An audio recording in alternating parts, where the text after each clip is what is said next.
কুকুরকে মানুষের সবচেয়ে ভালো বন্ধু বলা হয়। তাদের প্রভুভক্তি এবং অকৃত্রিম ভালোবাসার জন্য তারা বিশ্বব্যাপী পরিচিত। পোষ্য হিসেবে কুকুরের জনপ্রিয়তাও অনেক বেশি। অনেকেই তাদের প্রিয় কুকুরের দেখভালের জন্য কারি কারি টাকা খরচ করতেও প্রস্তুত। তবে ভারতের বেঙ্গালুরুর এক যুবক যা করেছেন তা শুনলে আপনার চোখ কপালে উঠবে। ভারতীয় সংবাদ মাধ্যম টাইমস অফ ইন্ডিয়ার এক প্রতিবেদন অনুসারে ভারতের বেঙ্গালুরুর এস সতীশ নামের এক যুবক বিশ্বের সবচেয়ে দামি কুকুর কিনেছেন। কাডাবম্ব ওকামি নামের এই কুকুরটির দাম 50 কোটি রুপি, বাংলাদেশি মুদ্রায় যা প্রায় 70 কোটি টাকা।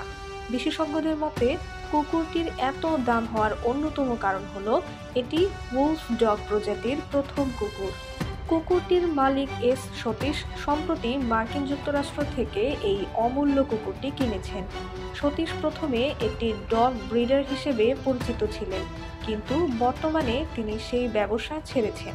তবে কুকুর পোষার শখ তাকে ছেড়ে যায়নি, তাই তার কাছে এখন প্রায় 51টি বিদেশি কুকুর রয়েছে এবং 150টিরও বেশি বিরল প্রজাতির কুকুরের পরিচর্যা করেন তিনি।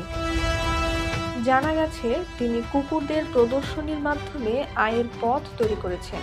বিভিন্ন চলচ্চিত্রের প্রিমিয়ার, প্রদর্শনী এবং অন্যান্য অনুষ্ঠানে কুকুরদের নিয়ে অংশগ্রহণের মাধ্যমে তিনি ভালো আয় করছেন। সতীশ জানান, কুকুরের প্রতি ভালোবাসা থেকেই এদের পেছনে এত টাকা খরচ করেন। এছাড়া কুকুরগুলো তার ব্যবসা এবং জীবনকে আরও শক্তিশালী করেছে।